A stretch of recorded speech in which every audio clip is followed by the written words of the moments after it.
Assalamualaikum warahmatullahi wabarakatuh, teman-teman.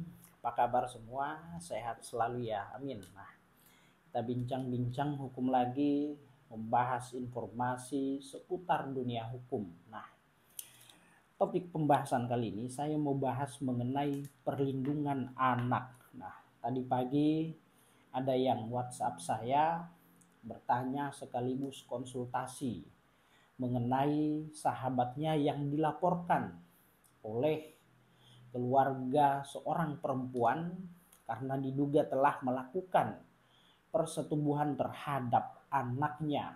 Nah, perempuan maksudnya ya. Nah, jadi sahabatnya dilaporkan oleh keluarga perempuan karena diduga melakukan persetubuhan terhadap anak yang masih di bawah umur.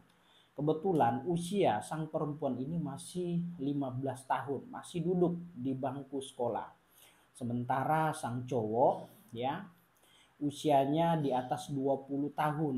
Nah, melakukan hubungan badan atas dasar suka sama suka. Nah, itu ya teman-teman. Nah, setelah itu keluarga perempuan tidak terima anaknya disetubuhi. Dia membuat laporan di kantor polisi. Nah, perkara berlanjut. Nah, sang cowok mengetahui kalau dirinya dilaporkan. Akhirnya dia datang inisiatif ke keluarga perempuan, keluarga korban untuk melakukan perdamaian.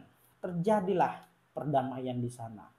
Sepakat mereka menempuh jalur musyawarah, dituangkan dalam bentuk surat pernyataan atau perjanjian kesepakatan damai, dan juga dia memberikan uang kepada perempuan dan keluarganya ya.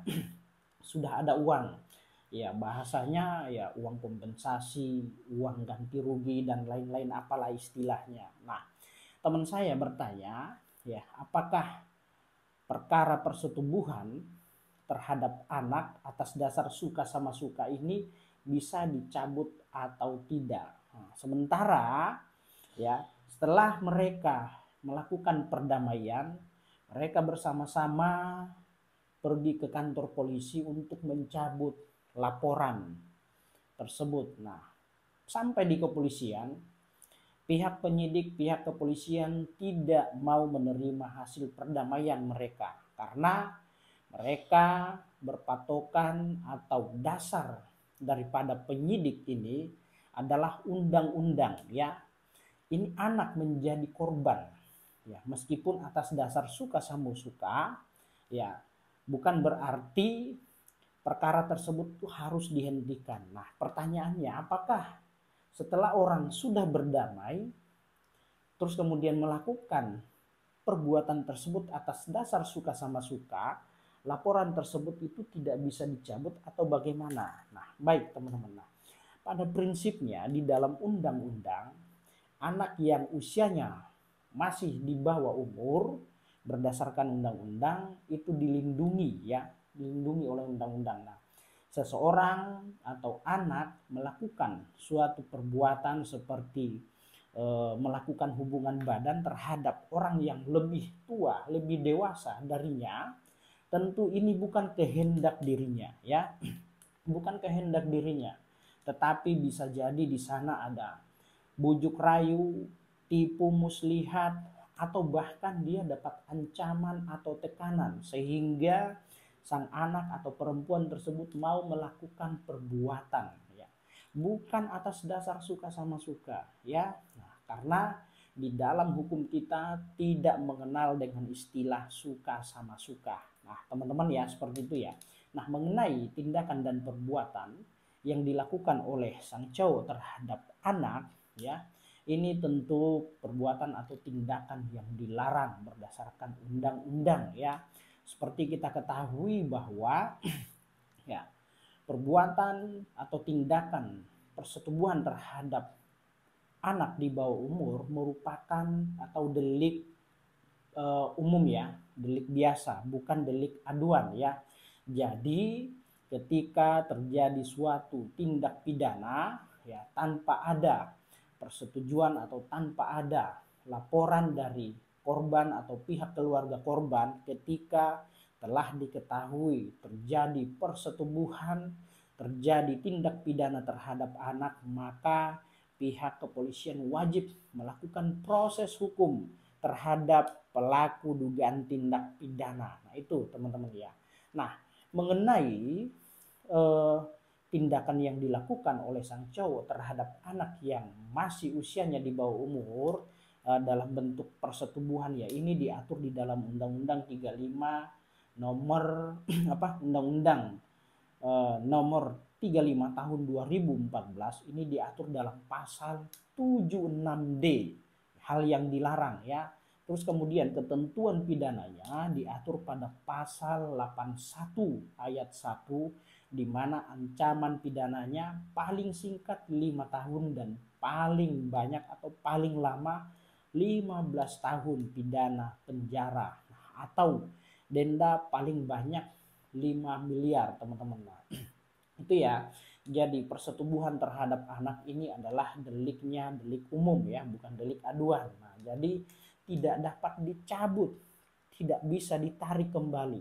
Prosesnya harus tetap berjalan ya. Harus tetap berjalan. Nah, mengenai sudah ada uang biaya yang sudah keluar, nah perlu kita ketahui bahwa dalam istilah hukum ada namanya restitusi ya di dalam Undang-Undang Perlindungan Anak. Nah, memang suatu kewajiban, suatu keharusan terhadap orang yang diduga melakukan tindak pidana terhadap anak, apalagi persetubuhan ya, ini memberikan biaya ganti kerugian, merehabilitasi ya, memberikan biaya pengobatan misalkan ya, dalam bentuk istilahnya restitusi. Jadi tersangka, terdakwa atau orang yang diduga telah melakukan tindak pidana punya kewajiban untuk melakukan restitusi, memberikan biaya kompensasi atau rehabilitas terhadap korban. Itu ya teman-teman. Nah, mengenai perdamaian ya, perdamaian, seseorang melakukan perdamaian ketika melakukan perbuatan tindak pidana, apalagi seperti persetubuhan di bawah anak di bawah umur, yaitu dia sudah berdamai, dia sudah memberikan uang, dituangkan dalam bentuk dituangkan dalam surat pernyataan, surat kesepakatan damai.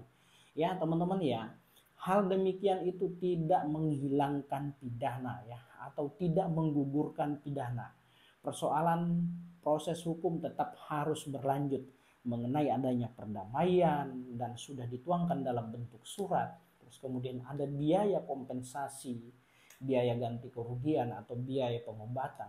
Nah, itu merupakan hal-hal yang dapat dipertimbangkan oleh majelis hakim di pengadilan nanti untuk meringankan hukuman si terdakwa atau orang yang diduga melakukan tindak pidana, teman-teman ya. Itu ya, jadi bukan berarti seseorang sudah melakukan perdamaian, kesepakatan, terus kemudian memberikan biaya ganti kerugian atau kompensasi, terus kemudian itu dapat menghilangkan atau menggugurkan pidananya.